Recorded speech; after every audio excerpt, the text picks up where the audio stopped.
Today talk about motivation as an element of directing. और आप current video के description box को जरूर से चेक कीजिएगा डायरेक्टिंग से रिलेटेड प्रीवियस इंपॉर्टेंट वीडियोस के लिए। तो शुरू करते हैं आज का डिस्कशन, दैट इज मोटिवेशन।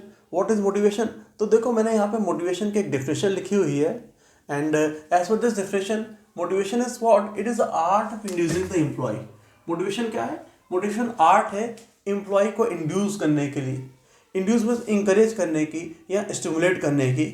क्यों इंकरेज करना या स्टिमुलेट करना? So that they can work for the achievement of organization objective, ताकि वो क्या करें, वो वर्क करें, एम्प्लॉयज वर्क करें ऑर्गेनाइजेशन के ऑब्जेक्टिव को अटेन करने के लिए।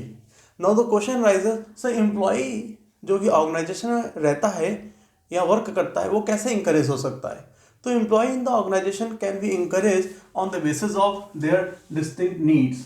वो अपनी जो अनसेटिस्फाइड नीड है ना, उनकी जो इंडिविजुअल अनसेटिस्फाइड नीड है, उन्हीं इंडिविजुअल अनसेटिस्फाइड नीड के बेसिस पे एम्प्लॉय क्या होता है, इंकरेज होता है वर्क बेहतर तरीके से परफॉर्म करने के लिए, है ना। तो जो एम्प्लॉय की नीड सेटिस्फाइड नहीं है, उनको सेटिस्फाई करने के लिए वो क्या करता है, वो अच्छे तरीके से ऑर्गेनाइजेशन वर्क करता है। जब वो वर्क करता है तो ऑर्गेनाइजेशन का ऑब्जेक्टिव भी अटेन होता है और उसकी इंडिविजुअल नीड्स भी सेटिस्फाई होने लग जाती हैं। फॉर एग्जाम्पल, कोई इंडिविजुअल है जिसकी जो बेसिक्स की रिक्वायरमेंट वो सेटिस्फाई नहीं है, जैसे रोटी कपड़ा मकान, उसकी जो बेसिक्स ऑफ लाइफ है वो सेटिस्फाइड नहीं है, उनको पूरा करना चाहता है। तो अपनी नीड्स को पूरा करने के लिए वो किसी ऑर्गेनाइजेशन में जॉब को ज्वाइन करता है, वहाँ पे बेहतर तरीके से वर्क परफॉर्म करता है।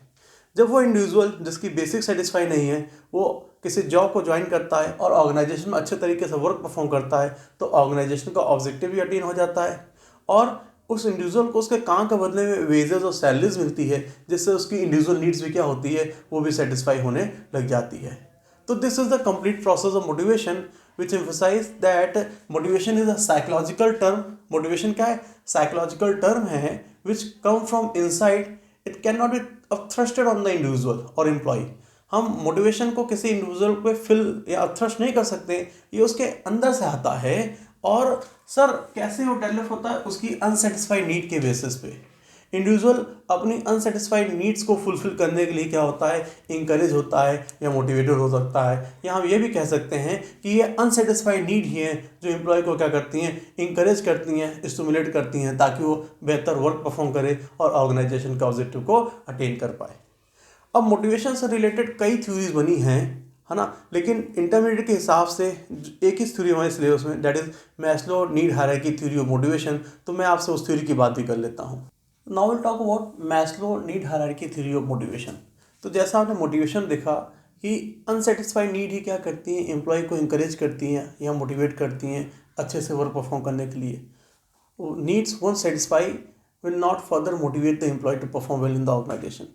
तो मैस्लो ने अपनी नीड की हायरार्की दे दी। उन्होंने एक ऑर्डर तैयार कर दिया कि जब कोई एम्प्लॉय ऑर्गेनाइजेशन को ज्वाइन करता है तो उसकी नीड इसी हायरार्की से, इसी ऑर्डर में क्या होनी चाहिए, सेटिस्फाई होनी चाहिए। जब उसकी पहली नीड सेटिस्फाई होगी तो वो इंकरेज होगा, है ना, और फिर उसको फर्दर इंकरेज करने के लिए उसकी दूसरी नीड सेटिस्फाई होनी चाहिए। जब ये नीड सेटिस्फाई हो जाएगी तो उसको और इंकरेज करने के लिए हम उसकी ये तीसरी नीड सेटिस्फाई करें। तो इस हिसाब से क्या होगा, एम्प्लॉय ऑर्गेनाइजेशन में हमेशा इंकरेज रहेगा, मोटिवेटेड रहेगा बेहतर वर्क परफॉर्म करने के लिए, और उसका बेनिफिट ऑर्गेनाइजेशन को लगातार मिलता चला जाएगा। तो नीड हायरार्की थ्योरी में जो पहली नीड थी वो क्या थी, वो फिजियोलॉजिकल नीड्स थी। कई लोग उसको साइकोलॉजिकल प्रोनाउंस करते हैं, लेकिन साइकोलॉजिकल नहीं, this known as physiological needs. Second is what, safety and security needs, then social needs, then esteem needs and the self actualization needs. जो शुरू की तीन नीड्स है ना, physiological needs, safety and security need and the social needs, ये ज़्यादा active होती हैं लो लेवल ऑफ मैनेजमेंट पे। और जो बाद की दो नीड्स हैं, that is self actualization and esteem needs, ये ज़्यादा एक्टिव होती हैं हमारे top and middle level of management पे। Now the first one is the physiological needs that consist of the need for roti kapda and मकान, फूड क्लोथिंग एंड शेल्टर। तो जब employ organization को ज्वाइन करता है तो वो सबसे पहले अपनी फिजियोलॉजिकल नीड्स को सेटिस्फाई करना चाहता है, और जब उसकी जॉब मिल जाती है, उसको सैलरी आना शुरू हो जाती है, तो उसकी फिजियोलॉजिकल नीड्स क्या होती है, सेटिस्फाई होने लग जाती है। तो जब तक उसकी सैलरी नहीं आ रही होती तब तक वो क्या करती है, ये नीड्स उनको इंकरेज तो करती हैं, लेकिन कुछ टाइम बाद ये नीड्स क्या करती हैं, ये नीड्स उसको इंकरेज करना बंद कर देती हैं, क्योंकि उसकी फिजियोलॉजिकल नीड्स क्या होती है, सेटिस्फाई हो चुकी होती है उसके रेगुलर वेजेस सैलरी की वजह से। तो फर्दर ऑर्गेनाइजेशंस को और इंकरेज करने के लिए, फिर से इंकरेज करने क्या करती है, सेफ्टी और सिक्योरिटी नीड्स की बात करती है। Safety and security needs consist of the needs for sir saving for physical and economic security, है ना।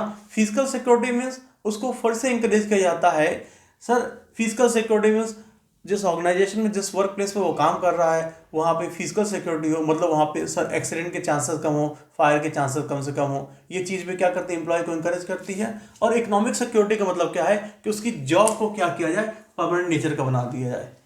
परमानेंट नेचर का मतलब कि उसकी जॉब परमानेंट हो जाए। अगर एम्प्लॉय की जॉब परमानेंट हो गई, मतलब उसकी जो साइकोलॉजिकल नीड्स है या सॉरी फिजियोलॉजिकल नीड्स है वो आगे भी हमेशा सेटिस्फाई होती रहेगी। जॉब परमानेंट है तो मतलब उसको रूटीन बेसिस पे वेजेस सैलरी मिलती रहेगी, जिससे उसकी फिजियोलॉजिकल नीड्स लगातार सेटिस्फाई होती रहेगी। तो ये सेफ्टी और सिक्योरिटी नीड्स भी क्या करती है, उसकी सर उसको इंकरेज करती हैं और बेहतर वर्क परफॉर्म करने के लिए। फिर हम आगे आपसे बात करते हैं सोशल नीड्स की। Social needs consist of love and affection and friendship, है ना। ये जब उसकी फिजियोलॉजिकल नीड्स और सेफ्टी एंड सिक्योरिटी नीड्स क्या होती है, सेटिस्फाई हो जाती है, तो उसके अंदर एक नई नीड्स जनरेट करती है सोशल नीड्स। वो सोसाइटी में रिकॉग्नाइज होना चाहता है, वो जिस ऑर्गेनाइजेशन में काम करता है वहाँ पे फ्रेंडली फीलिंग डेवलप करना चाहता है ना। तो उसकी इस नीड को सेटिस्फाई करने के लिए ऑर्गेनाइजेशन या मैनेजर क्या करता है, मैनेजर टाइम टाइम पे टीम वर्क को अरेंज करता है, साथ साथ ऑर्गेनाइजेशन में छोटे मोटे कंसर्ट ऑर्गेनाइज करता रहता है, जहाँ पे ताकि एम्प्लॉय आपस में एक साथ इंटरेक्ट करें और उनकी ये जो नीड्स है लव की एंड फ्रेंडशिप की, अफेक्शन की, वो सेटिस्फाई होना शुरू हो जाए। तो मैंने तुमको पहले ही बताया कि तीन नीड्स बड़ी कॉमन है किसमें, लो लेवल पे, है ना। और बाकी जो दो नीड्स वो किस पे बड़ी कॉमन है, वो टॉप और मिडिल लेवल पे है, that is the esteem needs. Esteem needs consist of the desire for status, recognition, independence and the appreciation। और ये जो नीड्स हैं एम्प्लॉय की, वो सेटिस्फाई कैसे होती हैं, by giving the employee high level of independence, more authorities and higher job position in the organization. तो जब एम्प्लॉय बेटर या हायर जॉब पोजीशन वर्क करता है तो क्या होता है, वो इंकरेज होता है क्योंकि उसकी ये नीड सेटिस्फाई हो रही होती है और बेहतर तरीके से वर्क को परफॉर्म करता है। तो लास्ट नीड है that is the self actualization needs. Self actualization needs means क्या, कि एम्प्लॉय को वो करने का मौका देना जो वो कभी करना चाहता था जब उसने ऑर्गेनाइजेशन को ज्वाइन किया था। तो सेल्फ एक्चुअलाइजेशन नीड देखो हायरार्की में सबसे लास्ट पे आती है।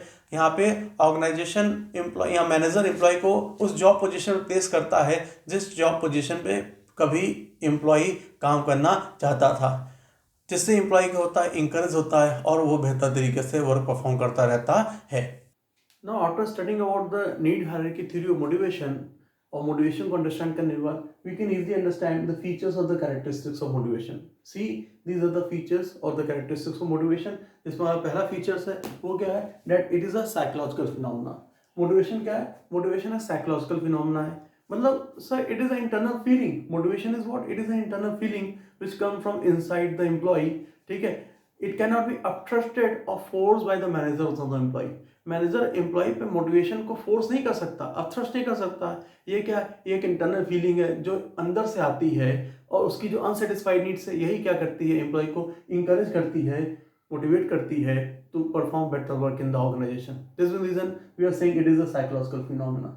नेक्स्ट क्या है sir, motivation produces goal directed behaviour. हाँ बिल्कुल sir, motivated person needs no supervision and no direction, he will always work in a desired manner for the attainment of organization objective। Motivated people जो होता है वो क्या करता है, individual जो होता है वो क्या करता है, वो एक स्पेसिफिक बिहेवियर को सर बियर करता है तब तक जब तक उसकी नीड सेटिस्फाई ना हो जाए। ट्राई टू अंडरस्टैंड, इससे हमने कहा that it produces the goal directed behaviour, है ना। वो एक स्पेसिफिक एम्प्लॉय जो है वो एक स्पेसिफिक बिहेवियर को क्या करता है, बियर कर लेता है, एक चीज को वर्क परफॉर्म करता चला जाता है और उस बिहेवियर को तब तक वो बियर करता है जब तक उसकी नीड्स क्या हो जाए, सेटिस्फाई ना हो जाए। और मोटिवेटेड एम्प्लॉय को किसी तरह की कोई डायरेक्शन की और किसी तरह के सुपरविजन की जरूरत नहीं पड़ती है। It can be positive as well as negative. बिल्कुल मोटिवेशन पॉजिटिव भी हो सकती है और नेगेटिव भी हो सकती है। रिस्पेक्ट, रिकॉग्निशन, अप्रेजल, इवैल्यूएशन, है ना, reward, extra incentive, participative attitude, ये सब जो है ये सब क्या है, ये सब हमारी पॉजिटिव मोटिवेशंस है। अगर मैं तुमसे बात करूं नेगेटिव मोटिवेशन की, तो negative motivation consist of review, repayments, है ना, डिसमिसल, डिमोशंस, ये सब हमारी क्या है, ये सब हमारी नेगेटिव मोटिवेशन है। ठीक है, और मैनेजमेंट एक्सपर्ट ये कहते भी हैं that as far as possible कोशिश करनी चाहिए कि negative motivation must be avoided because it adversely affect the morale of the employee, है ना। हमें पॉजिटिव मोटिवेशन का सहारा लेना चाहिए एम्प्लॉय को इंकरेज करने के लिए या उससे डिजायर वर्क को परफॉर्म करवाने के लिए। हाँ, अगर पॉजिटिव मोटिवेशन से काम नहीं चल रहा है तो हम नेगेटिव मोटिवेशन को यूज कर सकते हैं। नेक्स्ट जो फीचर है वो क्या है, it is a complex process. No doubt हम इंडिविजुअल को, हम मतलब मैनेजर इंडिविजुअल को एम्प्लॉय के डिस्टिंक्ट नीड्स की बेसिस, उनकी इंडिविजुअल नीड्स की बेसिस पे, जो कि दूसरे इंडिविजुअल एम्प्लॉय की नीड्स से बिल्कुल अलग है, उसकी बेसिस पे क्या करते हैं, उसको मोटिवेट करते हैं। किसी एक इंडिविजुअल एम्प्लॉय के जो नीड्स है वो दूसरे एम्प्लॉय की नीड्स से क्या बिल्कुल अलग है। तो हर एम्प्लॉय की नीड को एग्जैक्टली जानना और उसको उस हिसाब से क्या करना, इंकरेज करना, ये क्या है, ये एक बड़ा कॉम्प्लेक्स प्रोसेस है, क्योंकि हम लोग सोशल एनिमल हैं और हम सबकी नीड्स क्या है, बिल्कुल अलग अलग है। ठीक है, तो इसलिए हम क्या कहते हैं, motivation is a complex process, क्योंकि एम्प्लॉय कोई नीड्स को वो उसी तरीके से अंडरस्टैंड करना मैनेजर के द्वारा और फिर उसको उसी तरीके से इंकरेज करना ताकि वो क्या करे, बेहतर वर्क परफॉर्म करे, ये बड़ा ही डिफिकल्ट टास्क होता है। This reason we are saying that motivation is a complex process. Next क्या है, डायनेमिक एंड कॉन्टिन्यूअस, है ना। डायनेमिक क्यों है, क्योंकि human behaviour keeps on changing. हमारी जो नीड्स है, हमारी जो वांट हो क्या होती है, वो लगातार चेंज होती चली जाती है। अगर हमारी नीड्स और वांट लगातार चेंज होती चली जाएगी तो उसी हिसाब से उनको आइडेंटिफाई करना होगा, है ना। तो इसलिए मोटिवेशन क्या है, बड़ा डायनेमिक है, मोटिवेशन लगातार चेंज होता चला जाता है ना। और कॉन्टिन्यूस क्यों है, क्योंकि सर हमारी नीड्स अगर एक बार सेटिस्फाई हो गई तो हमें आगे इंकरेज नहीं करेगी वर्क बेहतर परफॉर्म करने के लिए, है ना। तो हमको क्या करना होगा, लगातार एक के बाद दूसरी नीड को सेटिस्फाई करना हो, दूसरी बार तीसरी नीड अराइज करेगी, उसको सेटिस्फाई करना पड़ता है मैनेजर को। ठीक है, एम्प्लॉय को इंकरेज रखने के लिए, इसलिए मोटिवेशन को कहते हैं that it is also a continuous process. तो these are the importance of motivation, ये मैंने सारे पॉइंट लिखे हैं जो कि इंपॉर्टेंस ऑफ मोटिवेशन के हैं। The first point is what, help in changing negative attitude to positive attitude. Sir negative attitude of the employee, generally employee is having the attitude to perform less work for the organization. हर employee, उसका attitude क्या होता है कि वो organisation में कम से कम काम करना चाहता है ना। लेकिन अगर एम्प्लॉय मोटिवेटेड है तो उसका एटीट्यूड में बड़ा पॉजिटिव चेंज आएगा। पॉजिटिव चेंज आएगा means what, he will prefer to contribute the maximum for the attainment of organization goals and objective. वो पूरी कोशिश करेगा कि वो अपना मैक्सिमम कंट्रीब्यूट करे और ऑर्गेनाइजेशन के ऑब्जेक्टिव क्या हो जाए, अटेन हो जाए। वो अपने ऑब्जेक्टिव को ऑर्गेनाइजेशन के ऑब्जेक्टिव के साथ जोड़ के देखना शुरू कर देता है ना। So this is what the change in the attitude of the employee from negative to positive. Next point is what, help in achieving the organizational goal. तो जनरली देखो क्या होता है sir, there is a gap between the ability to work and the willingness to work, है ना। Employ के case में उनकी वर्क की एबिलिटी तो है लेकिन उनके वर्क को करने की विलिंगनेस नहीं है। लेकिन अगर एम्प्लॉय क्या मोटिवेटेड है तो क्या होगा, मोटिवेटेड एम्प्लॉय के केस में the gap between the ability to work and willingness to work नहीं होता है ना। मतलब जितनी उसकी एबिलिटी होती है वो अपनी एबिलिटी के हिसाब से बेस्ट वर्क परफॉर्म करता है, और जब एम्प्लॉय अपनी एबिलिटी के अकॉर्डिंग बेस्ट वर्क परफॉर्म करेगा तो क्या होगा सर, जो ऑर्गेनाइजेशन का ऑब्जेक्टिव है वो टाइमली अटेन होना शुरू हो जाएगा। जो हमारा नेक्स्ट पॉइंट है that is what, that is supportive work environment.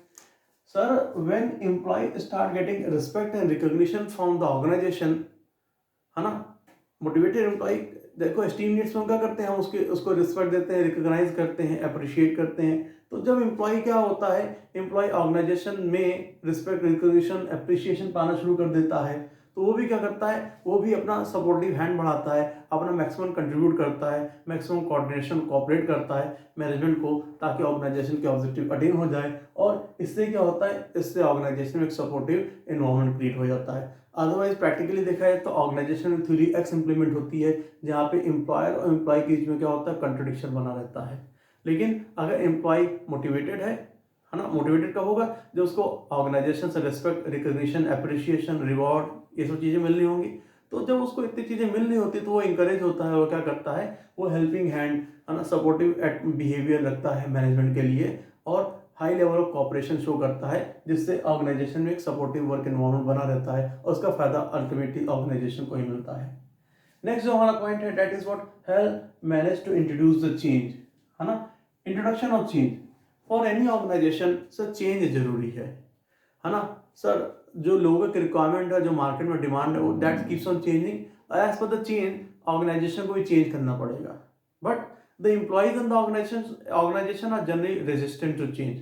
किसी भी ऑर्गेनाइजेशन को एम्प्लॉय जो हो क्या करते हैं, वो चेंज को रिस्ट्रेन करते हैं, वो ऑर्गेनाइजेशन चेंज को प्रेफर नहीं करते हैं। क्यों?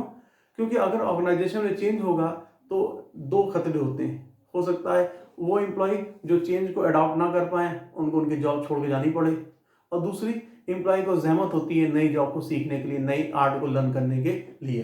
तो this mean the reason employee generally resist the change in the organization. वो ऑर्गेनाइजेशन चेंज को प्रेफर नहीं करते, चेंज को रिस्ट्रिक्ट करते हैं।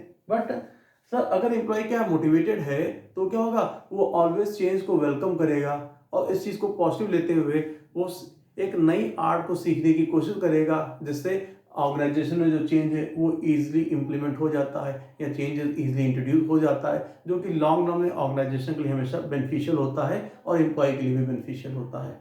ऑर्गेनाइजेशन ऑब्जेक्टिव को अटेंड करेगी तो उसका प्रॉफिट बढ़ेगा, और जब प्रॉफिट बढ़ेगा तो एम्प्लॉय की वेजेस सैलरी क्या होती है, इंक्रीज करना शुरू कर जाती है। नेक्स्ट जो हमारा क्या है, reduction in the employee turnover. Basically turnover means the rate at which new employees join the organization and existing leave the organization, है ना।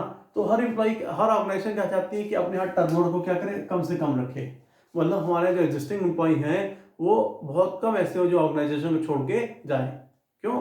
क्योंकि जब हमारे existing employee, experience employee organization को छोड़ के चल जाएंगे तो हमको नए एम्प्लॉय को रिक्रूट करना पड़ेगा, जिसका कॉस्ट भी आएगी, और फिर वो उतने एक्सपीरियंस नहीं होंगे जिसका खामियाजा ऑर्गेनाइजेशन को भुगतना पड़ेगा। तो सर मोटिवेटेड, अगर एम्प्लॉय मोटिवेटेड है तो क्या होगा, वो ऑर्गेनाइजेशन में स्टेबिलिटी उसकी ज़्यादा होती है, ठीक है। वो ऑर्गेनाइजेशन में स्टे करता है जब तक वो रिटायर ना हो जाए, और इससे क्या होता है, इससे लेबर टर्न घटता है, जिसका बेनिफिट किसको मिलता है, ऑर्गेनाइजेशन को ही मिलता है। तो these are the important points of motivation.